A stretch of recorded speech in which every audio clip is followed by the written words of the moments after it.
everyone to the September 19th edition of the Zoochin Wild podcast. And, every couple weeks, the intro just doesn't start right on time. So if anyone caught the beginning of Zoochin and I just blankly staring into the camera, apologies. Also, I'm in a different part of my apartment today, a little different studio. Zoochin is too. This is like a road game episode for us almost Yep. right The now. wife is watching Dancing with the Stars, so I got And, moved. and I is not strong enough. But I mean, it was strong enough. I mean, but before we even talk, I mean, it was just a great weekend of games. A lot of upsets that were called on this show, and some awesome games that are happening tomorrow. Like tomorrow, Zooch, and you can talk a little bit more about this. You shot me the text like, there's no on paper game that really jumps out, or very few. And sometimes those are the weekends where the most chaos happens. Yeah, there's no and I think part of it was last weekend you had Georgia, Tennessee, Florida, LSU. Who else was last week? I'm trying to think off the top of my head. I mean, G-Tech, Miami. Clemson. That one, Miami USF was hyped up. So you had a lot of ranked games. I guess Georgia Tech wasn't ranked going into that, right? But they were close to being ranked. So, and then this weekend, there's still a few. I guess going into it, you would think Miami, Florida would be a good game. It doesn't look like it's I going to be also saw now. the schedule. Yeah, it's like a lot of games that on paper should be really good, but because of recent failures, aka of one coach in the state of Florida to be exact, that it has taken a turn for the worse. So before we talk about last week's games really quick, something happened this week at the time of this recording today. Recording this on Wednesday, obviously releasing today is Friday. Dabo Sweeney just had another crash out, man. Dabo Sweeney had another media crash out. And when you pull a Mike Gundy and you drop how old you are, like that's how you this guy's just angry as shit. Yeah, he's angry, and a lot of it has to do with things just aren't. Their defense has been excellent. It really, truly has, but their offense has been anemic. And and I get what he was saying. I truly do understand where he's coming from. Like they have been the dominant team, so on and so forth in the ACC. But when you're ranked 3 or 4, whatever it was in the preseason, and you start 1-2, people are going to be unhappy. Like whether you think it's fair or not, or justified or not, that's the way of life. Like you get paid tens of millions of dollars to not be 1-2 at Clemson. So I don't really know what to tell them on that one. I mean, it's completely fair, and I think part of the issue, like the part of the blame, does have to fall on Caleb Klubnik. Like he really has. I mean, shoot, he was a lot of people's Heisman's pick this year. He's just kind of a sat and looked painfully average. It's almost like he didn't get better from last year, if that makes sense. Like he looks like last year's Cade Klubnik, and say maybe your wide receivers are young and you don't have the big NIL grab at receiver, but like you're Cade Klubnik, you are the Heisman front runner. You should be the ACC Player of the Year, and maybe you're not playing at like a piss poor level, but you're playing at a level where it's like that's not going to get the job done for Clemson, especially in an ACC, a revamped ACC where Miami's looking good, Georgia Tech's looking good, and has beaten you. Louisville's going to stay sneaky, and I am super biased, but I'm going to toss my Cal Bears there, man. And people can laugh at me, and anyone who's listening can laugh at me. But I'm telling you what, man, Cal's got an easy ass schedule. Half the teams in the league have an easy ass schedule, and like you said in the ACC, you can look at the end of that conference this season in like November, be like, what the hell? How are they like a 3-loss team with like a chance to like play in Charlotte? Well, yeah, and I mean, they like that's the issue. To me, more so the issue with what Dabo's done at Clemson is not that they're not winning anymore. They're still winning not at least 9 games a year. But it's clear that they've taken a step back, and I don't. Obviously, they're still getting recruits, like high 5-star blue chip guys.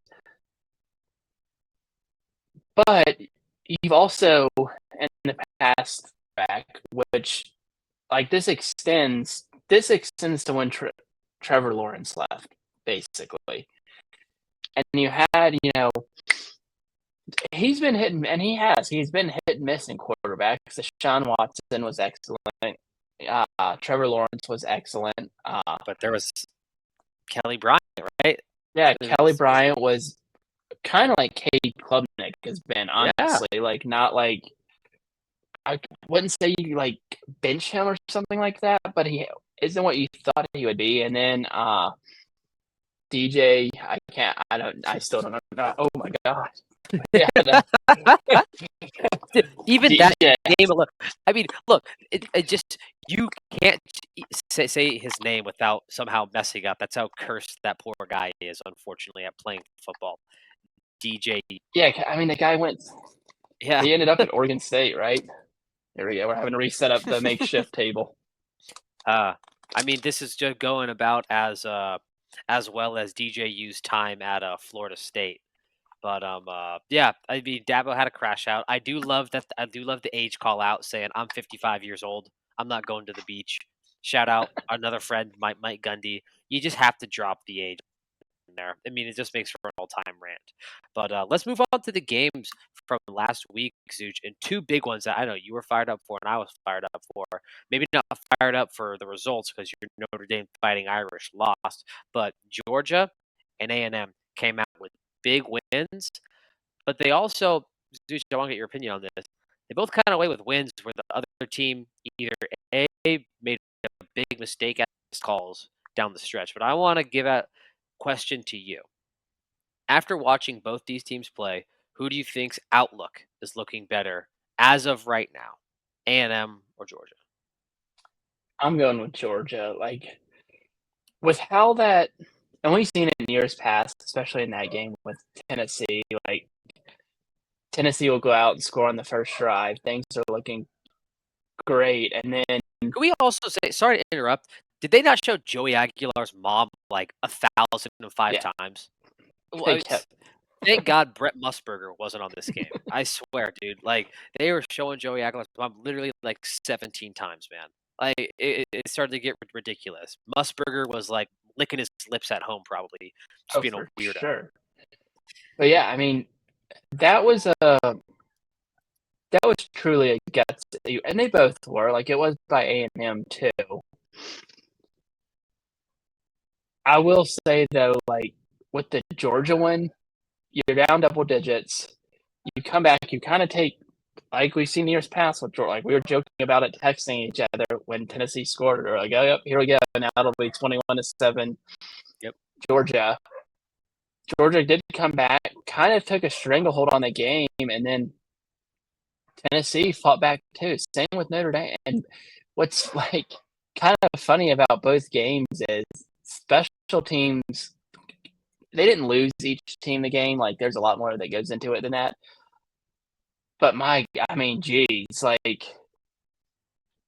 that hurts both those programs this season. Like Notre Dame, you bobble the snap, that would have put you up 7, and then Tennessee, you missed that field goal, and like that.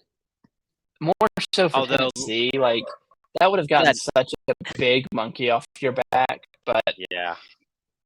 I No, mean, it is what it is. I have a couple lists on that poor kid kicking, but like you just knew when that kid trotted out, like that was like the college kicker moment. Like there's been a growing group of I think like almost like kicker optimists in college football being like, oh, the kickers are getting too good in college nowadays. Like the kids, like they're too specialized and or they're coming from Australia and they're too good. No, time is a flat circle when it comes to college kickers. And anyone watching that game, when they saw that poor kid get trotted out there, like it's just no shot. I mean, seriously, it's just no shot. I also think Georgia has a better outlook. I will say their schedule is just a gauntlet. Man. I looked at it. They got like Bama. I think they have Bama, and Ole Miss in like the next month. It's something crazy like that. But I really do like Gunnar Stockton. I think Gunnar Stockton could be a Heisman dark horse at the end of the year. I truly believe that. He makes every throw he's Oh, that supposed to one he make. made on And I'm fourth speaking down for like was Boise, so far the best throw of the year. That dude. was unreal. No, and I don't. He is what I think a lot of colleges think they're quarterback, like prototype guy, but like, man, we got a guy that like makes like the right throw every time. Maybe doesn't have the physical tangibles, but like does that. It's like no, like that's what the guy who you think you have is. And I really like Gunnar Stockton. On the flip side with Texas A&M, Kellen Mond has shown improvements this year, and whether it's a product of the A&M system or him actually getting better, like he looks serviceable. Like I'll say that. Like you know what I mean? I do know what you mean, but it's not Kellen Mond. He's long gone. It's not Kellen Mond. No, Kellen Mond did play Oh my at God, no, Texas. Marcel Reed. Holy, that's a Freudian slip. It's Marcel Reed, isn't I'm it? not going to be able to see Oh, him as anything but Kellen Mond for the oh rest of his no! career. Wait, did I just like? Oh no! Did I just like subliminally like out like my tree? What's that called when like you like out like your true deepest feelings that like not even like yourself Um, can like bring out? I, Did I just do that? you did, Oh Kellen no! Mond. I was That's gonna who say it something nice. Marcel Reed. My bad. Well, now I can't. Now anything I say nice about Marcel Reed's gonna be taken with a grain of salt, but he has looked better. I will say that. Man, okay. I have to apologize to Marcel Reed. Like d- being compared to Kellen Mond is not something I'd wish on my worst enemy. So, like Marcel Reed, keep doing you, man. Keep doing you. Hey, I mean, he had a great game. Truly, he had a fantastic game, and you just are like, oh, it's not looking good. I'll put it to you this way: I thought Notre Dame could, and I had them in my as my national champion. Notre Dame, not looking good. I'll be the first to say that. But I did not expect it to be because of their defense. I thought, if anything, it would be offensively they weren't where they needed to be, and CJ Carr wasn't doing a good job, but he's been pretty good. I mean, he's made his mistakes, but defensively, they just I don't know what's going on there. No, it looks pretty brutal. And I mean, with all that talent that they're supposed to have, especially at the cornerback position, like you think And they they did would be able have to kind of people lock down hurt that. in that game, but I mean, that's the risk you're taking. Like, it's, and I saw some people not happy they're still in the top 25, but I mean, damn, like, if they shouldn't be in the top 25, neither should Alabama. Like, Alabama got killed by Florida State and then beat UL Monroe and Wisconsin. So, like, I get they're 0-2 and it doesn't look the best, but I would, if I was an AP voter, I'd probably still have them in the top 25. No, no, I totally agree. And I think, they're in a bad spot last year and they got a chance to kind of run the table and potentially sneak in as like 11 or 12 seed this year. So only time will tell. Uh, just as a full up, like, preface to these next couple, like, sections of the show, we were on fire last week in terms of our coaches' predictions and our upsets. We'll get to upsets later. But Zooch, we introduced a segment last week called the Cookbook, and two coaches got fired over the weekend. One of them being a prominent name on your cookbook that I think a lot of people in the national media weren't paying attention to, but you saw the writing on the wall. Brent Pry and Deshaun Foster, both out at coaches at Virginia Tech and UCLA, respectively. Brent Pry's time at Virginia Tech kind of just been geriatric, would you say? His few years there, and Deshaun Foster, you just simply cannot lose to Jason Eck on the Big Ten Network in front of 10,000 people No, on you Friday can't night. be It's for New Mexico. Pry. When I saw, like, because I went to check the score for that game, and I was like, oh my God, Old Dominion is up 31 to like, that is just, that's your team quitting on you. I mean, the Foster one is a little more surprising to me because of how he came to be the head. Like, he was I want to say it was the Raiders. He was going to be their running back coach, and then Chip Kelly left Oregon, or sorry, left to go to Ohio State, and then they called him back, and he comes back, like kind of does them a favor in a way, like, and went 5-7 last year, which isn't great, but yeah, like you said, when you're it was like 35-10 or whatever the final score was. It's just not. Both those programs have a lot of soul If searching to do. if you were a coach, what program would you rather take over, and what program do you think is easier to revive? Because these are two programs that haven't been to national championship relevancy since like the late '90s, early 2000s, and not even like conference championship relevancy for at least 10 Yeah, years. I mean, If Virginia Tech if you was were a coach, which job uh, if you're a coach, which job do you think's a better job as of right now? probably Va Tech because I just don't know. Like, I think the ACC would be way easier to get more competitive in the Big Ten right now. Like, until UCLA starts spending more money and trying, for lack of a better term, they're not gonna be like, they're not gonna compete there. They're just and I get they're a basketball school and their Olympic sports are great and all that kind of thing. But, like, I mean, at least with Virginia Tech, like, I mean, and UCLA's in a great recruiting area too, but at least Virginia Tech, like, I see a path forward, and I don't really see one right now for UCLA. Like, Virginia I Tech, you're gonna have to get someone to come in who's you gotta go in a different direction than these guys they've gone recently, which is, like, the macho, like, lunch and I know that's their thing, like, the lunch pail They type need a nerd. coach. You're saying they need like a Dan Lanning, like Kenny Dillingham, like who the hell is this like young wonder boy, Why not like at this? I mean, pale face, your like program is dying, like, it really is, and they were, like UCLA in my lifetime has had a few good seasons, like, they made, like, a couple Pac-12 title games. Virginia Tech, up until, like you said, like, a decade or so ago, was, I feel like, in the ACC championship almost every year, like, they were a brand name, and Frank Beamer retired. I don't think there's any chance, by the way, they get Shane Beamer. I don't know why. what I if mean, I Shane know he Beamer? I mean, we talk about the cookbook. That's a name I wanted to throw out.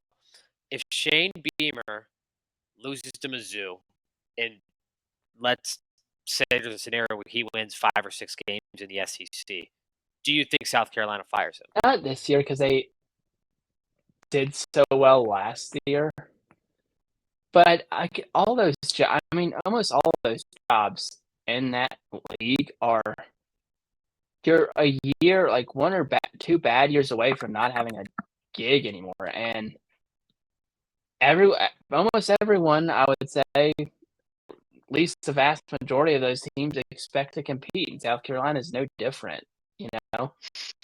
If they do go 5-7, and we both thought they were kinda overrated this year, right? But it's still hard to justify having a losing record when you start inside the top 15, No, right? that totally makes sense. To UCLA's point, I think being like a little bit more connected, following UCLA, being from the West Coast, living in LA right now, the vibe is kind of like everyone is like on hold. Like people, I thought there was going to be more of a reaction, but the lack of reaction down here tells me that like UCLA has been at rock bottom. Like a lot of people are like, "Oh, this is rock bottom for UCLA." It's like, no, rock bottom was like last year for UCLA. Like they've been at rock bottom for a while.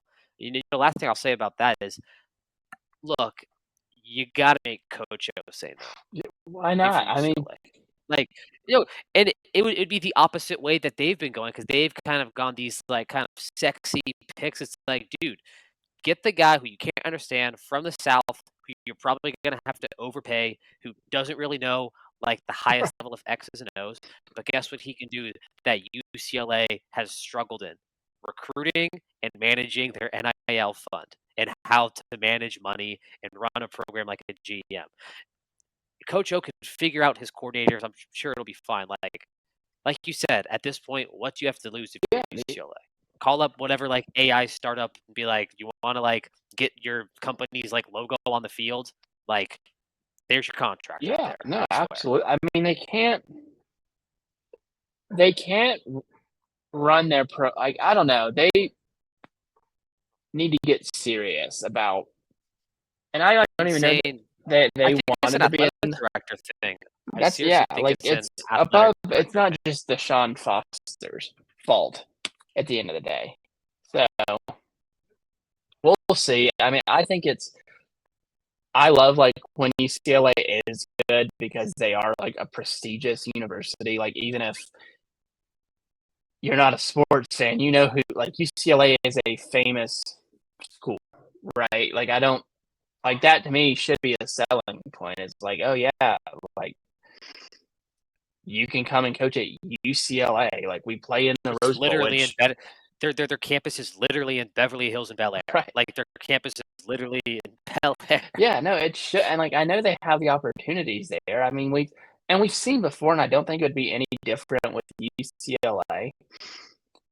Like, when USC was killing it in the early 2000s, they were, I mean, I guess you could argue the Lakers, because the Lakers were still good, like, really good in the late '90s and early 2000s, and still had, you know, Shaq until, like, '04 or whatever it was, but that's when USC started winning their national titles about the time Shaq left, and USC was the talk of the town. No one was talking about, like, the LA Kings or the Clippers or the Dodgers weren't winning at that point. The Angels had one, but it had been a couple of years. So I believe those programs can be good. I just think you gotta have the right guy with the right mindset, and you gotta be like, you need a salesman. That's what you need there.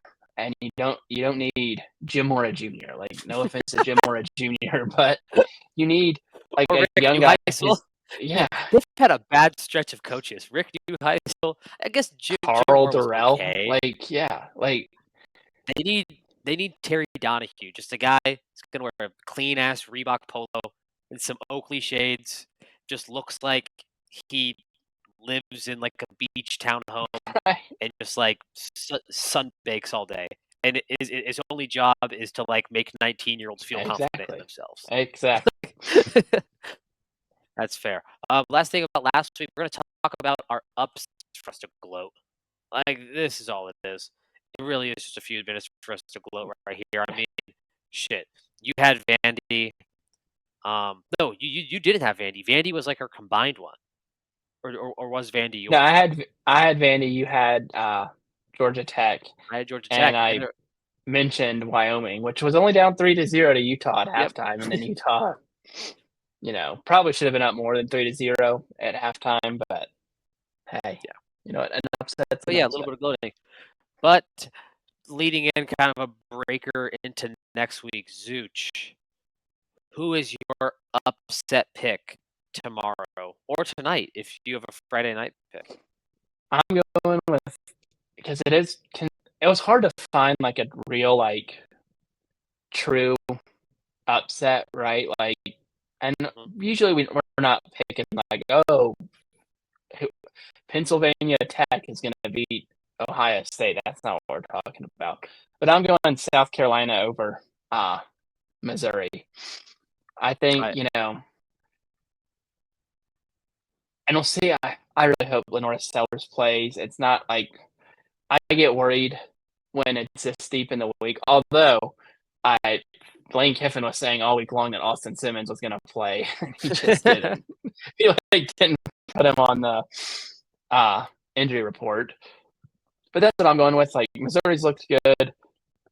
South Carolina, like, the Virginia Tech win doesn't mean anything right now. South Carolina State doesn't mean anything, and you got killed by Vandy. Maybe it's a good spot to go in and pull off the upset and kind of. I mean, they and need who that knows? one. You can't Maybe start Mizzou's 0-2 not in the league. like maybe Mizzou is just like kind of like they are what they are right now, like a 20 to 25 team that can get beaten by a team that has just as much talent. Maybe hasn't put it all together. I'm going to go out on a limb here, and I could look really stupid with my upset, Zooch. But I'm feeling good because I got two. The Nebraska Cornhuskers are finally going to do it, man. I got Nebraska over Michigan. I'm going kind of opposite. Biff Poggi is going to be the coach. Sharon Moore starting his 2-game suspension or 3-game suspension this week. So Biff Poggi is the coach. Everyone likes Biff Poggi, and I listen to him in interviews. I don't. If you can call me crazy. Maybe I don't like Biff Poggi if it's like 7 minutes left in the fourth quarter and like you got to make some clock management decisions. Well, I mean, That's he just did me. coach. He has a win over Central Michigan because I think he did coach this weekend. Because I saw him talking about, oh my God, what's the quarterback's name for Michigan? Underwood. Bryce Underwood being Batman. But yeah, I mean, Yeah, this is kind of like how we, and it's not the same because Tennessee has been really good under Josh Heupel. But this feels like what Nebraska has to have. Mhm. Like, obviously, I mean, we say it every week. Yeah, Nebraska could win every other game after this, and yeah, they didn't need to beat Michigan. But this does feel like, all right, you're finally ranked. You're playing Michigan, who's been one of the better teams in the conference the past few years, and you're trying to prove to everyone that this isn't the same old like, oh, yeah, Nebraska is 3-0, but they'll be 7-6 to 9-4, and this is one. I mean, yeah, they have to have this one. It's year 3, right? Yeah, Of Rule. He usually explodes in year 3 at Baylor and at Temple. Both made the conference championship game in year 3 in their respective conferences. So yeah, like you got to step yeah, up. it's Yes, you have to make the jump. it's that time, and I hope they do. I think it'd be cool for Nebraska to be like in the game, for lack of a better way to word that again. Uh, and just see like they have a great fan base. The state. Let's see Nebraska get the hype will be real if they beat Michigan. Like even though Michigan kind of got clobbered by Oklahoma, the hype will be real if they beat Michigan. And I mean, it's a big step in my opinion to start a season 4-0 and have a win like that, right? Mhm. Like last year, for example, like yeah, Ole Miss started out 4-0, but they played like a bunch of bad teams, and then you know lost to Kentucky. You look at some like, but if they beat Tulane this week, they're 4-0 heading into LSU, and they are 2-0 in the SEC. It just feels a little bit different. Not that you like. I am saying that like the Ole Miss team this year is better than last year's, but that's a big hurdle. Like getting through those first couple, if not playing, like Georgia and Tennessee played each other. That's a tough one. Mhm. That's a little different, but getting through those games that you probably should win, and not the ones that like you're going to win. Like Houston Baptist or whoever it was that like Nebraska played last week. Okay, they'll be okay. Like they're not going to win the national championship, and you're 4-0, and then you look at it and you're like, all right, we're in the Big Ten. If we can go 6-2 the rest of the way, we have a fantastic shot at being in the college football playoff at 10-2. Mhm. It I would almost go as far to say it would take extraordinary circumstances for a 10-2 SEC or Big Ten team to not be in the playoff. It would have to be there's like a 10-2 Nebraska, 10-2 Ole Miss. They're getting in over it. I mean, Miami was 10-2 last year and didn't even make it. So Mhm. just win, Nebraska win, and things are looking up. Who do they have? Let's see. See, what I don't want to see is if Nebraska plays bad. I don't want to see any player compared to that one kid running in the touchdown at the spring game. That's what I don't want to see. You know the one I'm talking about. Yes, I do. I don't Well, want to. okay. So they have Michigan this week, and then why does it say their schedule's like screwed up on ESPN? It says, I mean, I'll read you it off, but it says TBD on the date, which makes no sense. But they have Michigan State, Maryland, Minnesota, Northwestern, and then they get USC at UCLA, Penn State, and Iowa. So like Jeez, they got two you games that are though probably won't be favorited. Like even if you lose to SC and Penn State, you're looking pretty good if you win every right, game. and you got to start with this one. Michigan State looks a little good this year, so we'll see with them. But yeah, I'm excited to see. I'm excited for that game. There's a couple like that I'm genuinely excited for. Like they Yeah, may not have the national a lot. championship sticker next to them. Like this could be like a national championship decider or whatever. But I am excited for that game. Yeah, no, there's a couple of games like that. There's the Texas Tech versus Utah game. There's obviously the return of Jackson Arnold, Auburn versus Oklahoma. There's Florida Miami, even though Florida is not looking great this year. Like that's an Do you in-state rivalry okay? Do game. you Like think if anything can happen. if they lose that, if Florida loses and it's bad, we'll say like the LSU one was bad in terms of DJ Lagway threw 5 interceptions, and but the score didn't look bad, right? You're like, yeah, we can handle that. Like that's it. You don't like it, but you're like, okay, like that's not a terrible looking loss scoreboard wise. But if Miami beats them like 41-14, do you think they just go ahead and get rid of Napier? The chance I mean, I give it 20%, honestly. their I give it schedule is so 20%, honestly. ridiculous. Just stay away from Lane Kiffin, Florida. He he's entrenched. He doesn't want to come there. Don't even call him. Which I can't think of his name right now. Hire him. You know, Golesh, yeah, Alex Golish. You know, take a shot at James Franklin so he can be screaming it. have make him say, even Coach Joe, maybe even give Gruden a call. Maybe I actually Gruden did. wants to One come. one of my buddies is a huge Florida fan and said that that's the rumor around Gainesville is they do actually want to interview John Gruden, which would I be just don't know. great. That would be John so Gruden, funny. The John SEC. Gruden across the field from Brian Kelly would be the funniest thing Gruden in the just in world. the SEC would just be hilarious. Like imagine like John Gruden just like talking to an 18-year-old, being like, "I don't think you're tough enough, man." It's just like going off on tangents about like bubble screens. Like Yeah, that's essentially what it would be.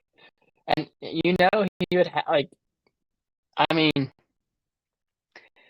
he's made his mistakes and stuff and paid for him, lost his job.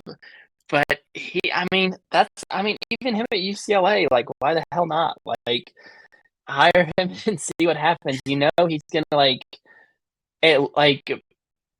you see that guy, and you know that despite doing stupid stuff, he comes across as someone who you would like go to have dinner with or whatever, and be like, yeah, I'm in to like help this guy out. Like, he's Yeah, funny, like super sociable, all that kind of stuff. So we'll see. We'll see what the Gators decide to do.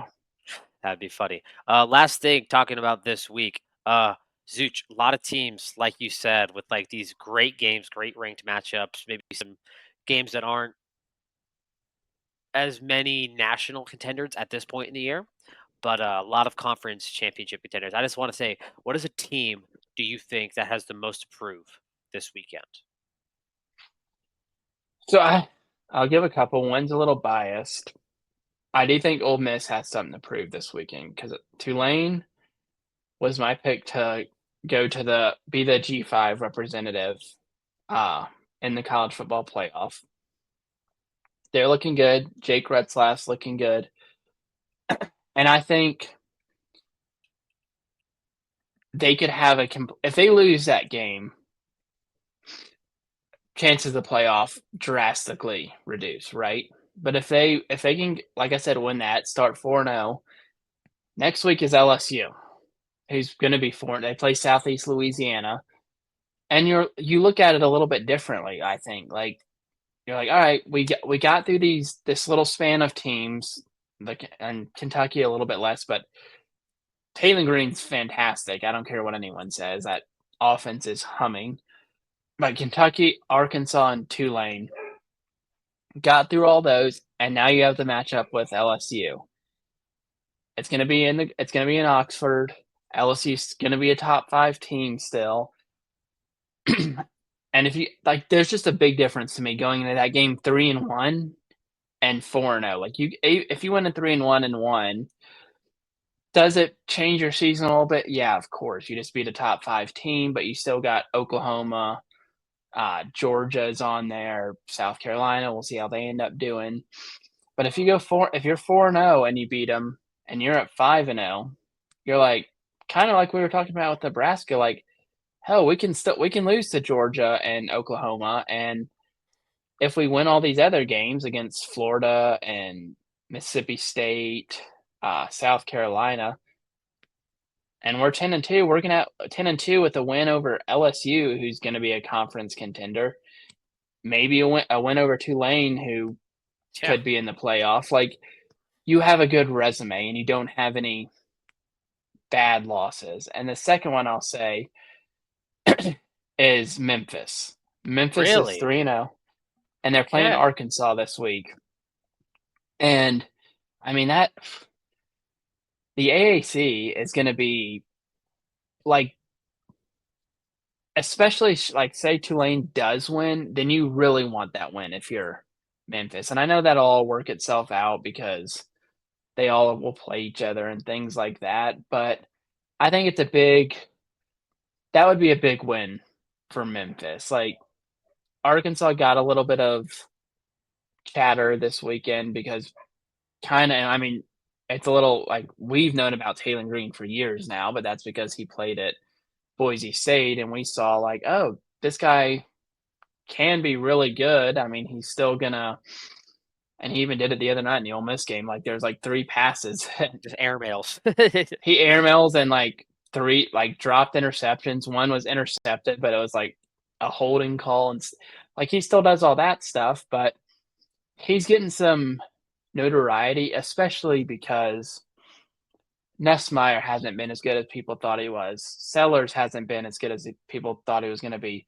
DJ Lagaway definitely hasn't been as good. It's kind of like Manning. with Gunnar Stockton, Manning, like Austin Simmons hasn't been as good as people thought, and he was hurt. So I want to say that's a ESPN game. Let me double check that though. But I mean, we both went to a G5 school, and we know how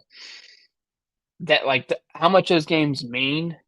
And Memphis beat Florida State last year, but it was like we saw what Florida State was last year. This Yeah, game, I mean, yeah, they play Arkansas at 10 a.m. or it's the noon game for East Coast people on ABC. So that's a big. whoo-hoo. You can do a lot with that. So those are my Yeah, 2 teams. my team.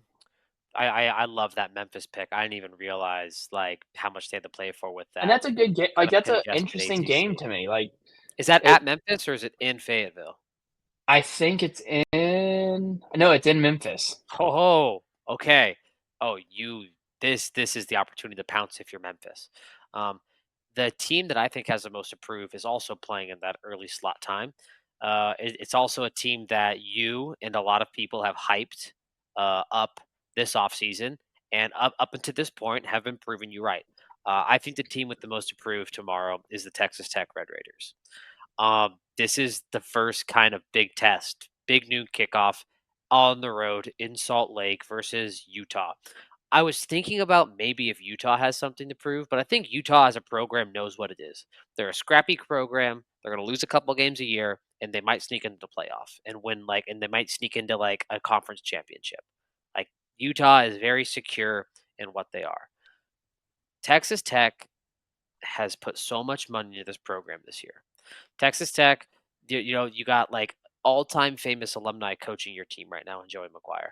Your quarterback Morton is humming. You got a great wide receiver in Micah Hudson. right now. Like, this is the time for everything to come together for Texas Tech. And I feel like if Texas Tech can on the road in Salt Lake, which is a super, super tough place to play, especially dude, this game's gonna be at 11 a.m. Mountain Time. It's gonna be at No, it's a 11. cool. No, I think it's gonna be at 10 a.m. Because if it's the early game, It's a big noon kickoff, right? I have to double check. I can't believe I don't have this.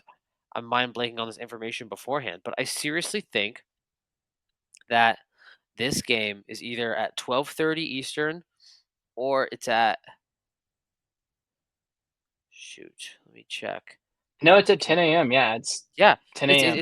it's a 10 game. This is gonna be tough. Like it's gonna be really tough, and I'm afraid if they lose, people are just gonna be, oh, there's Texas Tech. They're gonna be flashy and sexy, but like we'll see them in the Alamo Bowl, kind of deal. Yeah, But well, if and they it's can an win this game, like they're seriously like they knocked off, in my opinion, their number one like rival to winning a Big 12 championship.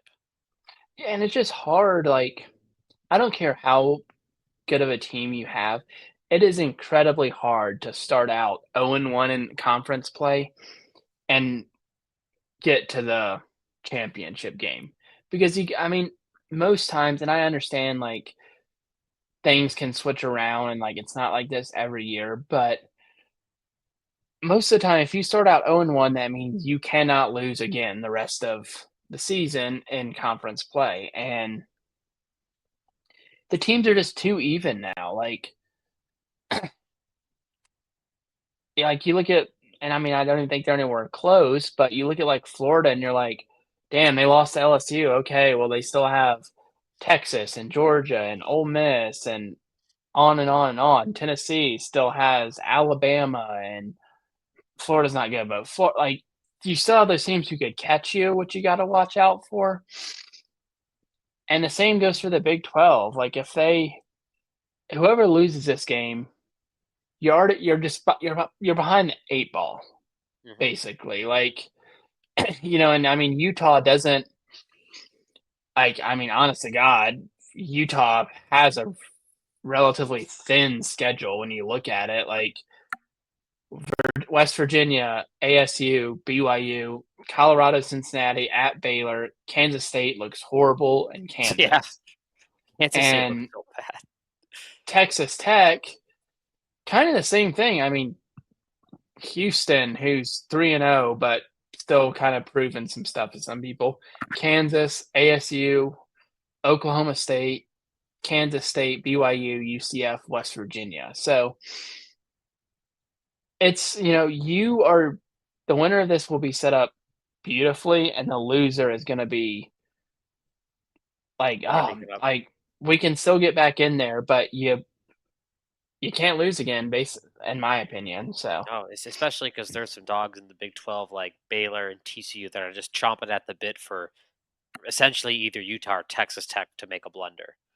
But right, and the same kind of goes for that Auburn Oklahoma game in terms of both of them. Oklahoma, I think Oklahoma had a little bit more hype than Auburn going into this season, but I mean, that stuff can just it flips on you faster than you're expecting it to. Let me get to like Oklahoma's still got Texas and Ole Miss, and it it just gets so hard. Like I said, just so hard to come back and win or make your conference championship. I mean, oh Jesus Christ! Auburn's next three games are at Oklahoma, at A&M, home versus Georgia, home versus Missouri, and then at Arkansas. oh, they gotta win. They gotta Yeah, win. Auburn has to win. and OU, they have Auburn, and then they have Kent State, but then they go Texas, at South Carolina, Ole Miss, at Tennessee, at Alabama, home versus Missouri, home versus LSU. So it's like, No, I mean, like I said, these are the games you have to win because once you get in the conference play, like the mistakes just get smaller, and like yeah. we've seen it before, uh, making your conference championship, just making it can set you up essentially for the And playoff. yeah, and you have years that like that's the schedule you with these big conferences now. It's not like it was for however many years ago, it's gonna be like that. Like, you're gonna have a couple teams each year who get, I mean, like, and they had it last year and fucked it up, but you're gonna get like Ole Miss this year. They have LSU, Georgia, Oklahoma, and then outside of that, they have South Carolina, Florida, Mississippi State, Kentucky, and Arkansas. So it's like they don't get Alabama, they don't get Texas, like that. They don't get Auburn. So it's gonna be a fun time, and that's what I mean by saying, like, if you lose that first one, that's in the back of your mind too. Like, well, damn, like if we'll say Baylor. Like if Baylor goes 8-1 and we end up beating Baylor but lose to someone else, Baylor's going to the Big 12 championship, even though we beat them by No, 30 or whatever it is. So that's funny. We're gonna move on to the list this week. The list for our listeners who are listening for the first time is where we go on to our Twitters, bring you very, very funny posts we see college football related, and show it to you. As always, we neither support nor renounce these tweets. We are merely just reporters. Um, and I'm going to be completely blunt with you guys. Like, it was a let's address the elephant in the room. Kind of a tough week on X. It was just a lot of hate and division. And honestly, Zuch, I can only speak for myself. I'm glad for those 8 hours on Saturday. It seemed like it was like a return to normalcy on the app where yeah, it's like, yes, everyone's like making fun of each other and like no one's taking each other too seriously. I don't we're know. just making fun of college kids who may or may not have missed field goals that cost their Yes, team no, games. that's Like, what so that's where I'm going right off the bat with mine comes from, at Big Orange Mac, and it's a picture of he's quote tweeting a picture of the Tennessee kicker right before he kicked it, and it says, "That kick was never going in." And then at Big Orange Mac says, "Homie looks like he's fixing to storm the beaches of Normandy." come on, he's just a child. Not okay. The next one comes from at Most Silly Goose, username Grommet Mug. Um, you can look up this picture for yourself. It is how can I describe this to you? It is a guy in a trucker hat at the South Carolina game with a mullet and a Lenora Sellers jersey, and let's just say he's selling crack by the inch because there's a big old plumber's crack through the bleachers that his butt crack is just out and about watching this game. My last one, and this is the one I found the most mean, but I need to continue to bring this to new college football fans. So Brian Kelly, after the win, he said, "You guys are all so spoiled. Like you expect perfection. Like all of you are spoiled." And at Bengal YouTube quote tweeted that video and said, "Me when my student assistant doesn't want to climb a fully open tower to record practice in a hurricane." Come on. Just enough. Just enough. Well, now I'll do mine, and you know, some people just I don't even know how it comes into their head, but we're starting off with at Sir Dibby Dukes, and he's just said Gators defensive players caught Lagaway slipping last night, and then it's just the scene from Full Metal Jacket where they're beating Farvo with the soap bars and the socks. Oh no. That one was bad. That's me. And then an Arkansas fan, because I was getting some Arkansas stuff on my timeline this week, just said Ole Miss to Austin Simmons at halftime. And for those of you who don't know, at one point Austin Simmons came into the game because Trinidad Chambliss was like bleeding, and Simmons was literally like limping around and threw a touchdown pass, and then didn't play again because he cannot walk.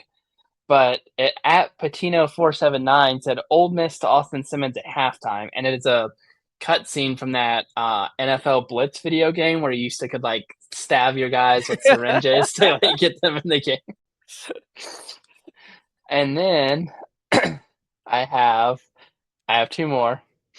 At Tim Vergasi, Clemson football tweeted The best way to start a road trip, quick stop at Clemson Elementary before we head Oh, south. And Dabo Sweeney is like going through the hallway, giving everyone high fives. And he just said recruiting violation. That's good. That's good. And then my last one, and it just,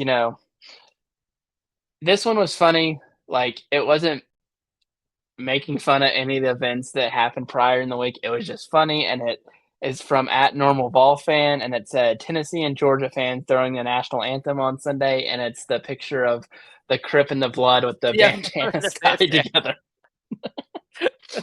which was a good one. That Oh, was a good, like, that's a makes you classic laugh one. tweet. No, that's good. No, I'm glad, like, college football, it came at a good time this Saturday. I was able to hang out with some friends. I'm sure you did the same, Zooch, some friends or family, and get together with people to watch the games, man, because, yeah, it was just nice to get with people this weekend and spend some It time was a together. great time.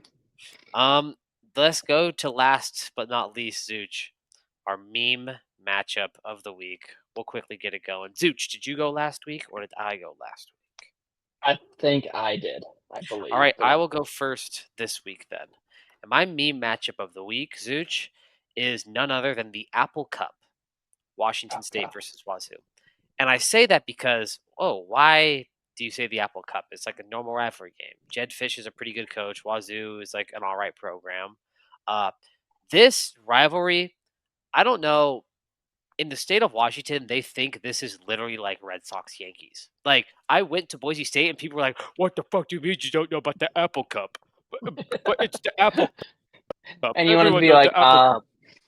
the Like, Apple Cup no, came I like don't care. 50th on list of rivalry week games too. Watch. Literally, literally, Cal Stanford is above the Apple Cup. Like, that's like I'm being completely serious. Like, No, Cal I Stanford, I agree. think, was rated above the Apple Cup. So, like, for anyone who just wants to watch like almost just like a thought bubble of hatred, because no one else really cares about this except for them, just like tune into this game.